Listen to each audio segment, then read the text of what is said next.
Hi there.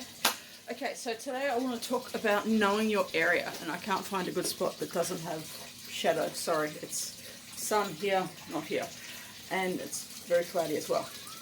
But you need, okay, so back to what I'm talking about. You need to know how much space you've got to be able to build your aquaponics system.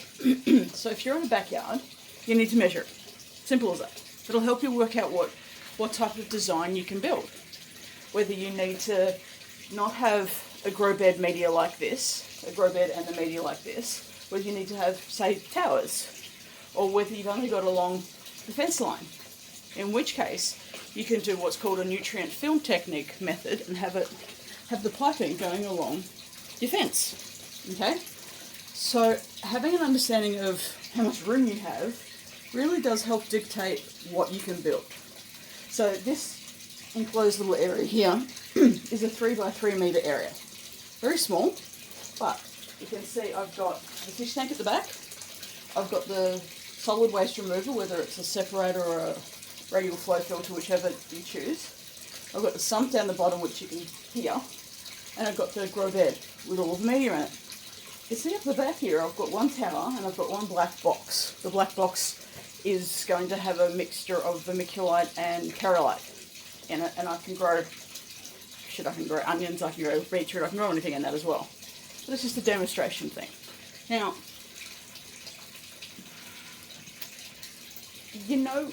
when you know your area, now you might have, I'm just going to spin the camera around here and show, a very small courtyard area, which is incredibly messy, and I do lots of stuff under here, but I didn't want to have anything under here.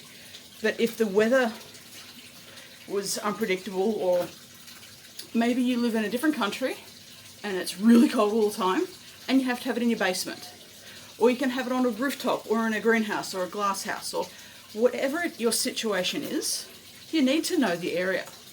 You need to know what you need to do. Okay, everyone goes, don't know where to start. Well, these are the things.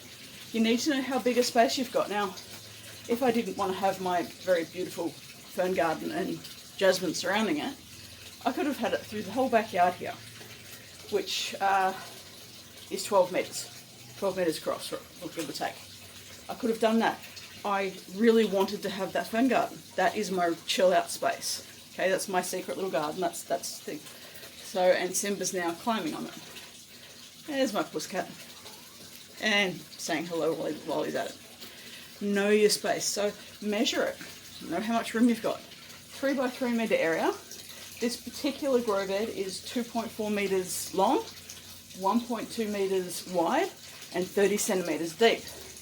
Now, I'm also have an IBC top there, which I'm going to pop on top of the sump on this section. So I'm going to need to support it on the other side.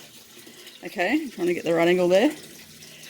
But I've actually put it up, I've set it up, and I've not only measured it, I've actually put it up and made sure it will work. Hello, Portia, you want to say hello? Oh. And here's the Simba. Here's my boy. So I know how much room I have. Now, I have the utmost confidence that that extra grow bed, when I set it up, which won't be right now because I'm running out of expanded clay, it's going to be fine. It's got enough room for me to be able to walk around it. And that's the thing. It's not just about how much room you have to set something up. You've got to be able to walk around it. I've got to be able to get to that tower. I've got to be able to get to those corners. I've got to be able to walk around to the fish. Okay, so knowing your space, but also knowing, do I need to put a cover up? Do I need to put a shade cloth on? That limits the space you have. So you need to think about these things before you start your design. It impacts your design. If I wanted to have towers here, as in, not like I've done, but bigger ones, like, bigger, thicker ones going up, which I could easily do. I know I get strong winds coming through here as a bit of a funnel. That wouldn't have been a great idea. But should I choose, I could have. And what I could have done is I could have made a more sturdy frame, because it would have had to have held a lot of weight. This frame isn't designed to hold a lot of weight. It's designed to be able to put the shade cloth on it when needed. So in summer, the shade cloth will go on the top. In winter, the greenhouse, hothouse plastic will cover it and go on the sides. Everything's cemented in. It's going to hold that pressure. but it wouldn't hold, you know, a 50 kilo tower. I know that, okay? So know your space and know what you're doing. And then you'll do your plants. So I drew it down, I drew it up. And I didn't think about the second grow bed until I then went and measured again. I thought, okay, well I could move the grow bed over and I could do this and I could rearrange that. And then I've come up with my final design, but that's kind of like my stage 2, that second grow bed. That's the second stage. So if I wanted to rebuild or expand on this little system, what can I do? And that's something you need to think about before you build. And you can plan it, you can have it drawn out and have a stage 1 and a stage 2 concept. Doesn't mean you have to do anything about that second stage, you just have to have it planned. So if I wanted to make this bigger, sure, maybe I could put another grow bed here, but it's going to be undercover. If I wanted to expand out over here, well, that's a bit of a problem. I've got that beautiful bush, and I've got 2 wicker beds, and you can see I've been cleaning the expanded clay. And then I've got my fern garden with all of the jasmine. So really, that grow bed there is really my best and only option. And that's okay in this space, in this area. So I knew that, and that's how I planned it. When I was buying this home, I think actually I spent more time planning an aquaponics system than I did actually working on the plans and the redesign of the home.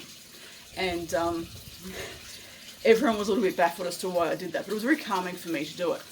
I had all of these brilliant ideas. And then when I finally worked out what block of land and everything like that, I'm in an estate, I'm not on acreage. And that design that I did when I was in a different state wouldn't work up here. I had to be here, I had to look at everything, and I had to go, okay, this is what I can do here. So that's just something you have to know the area where you're in to make sure you're going to get it right. You can have an idea. Sure, I had awesome ideas. I've got about 6 different layouts.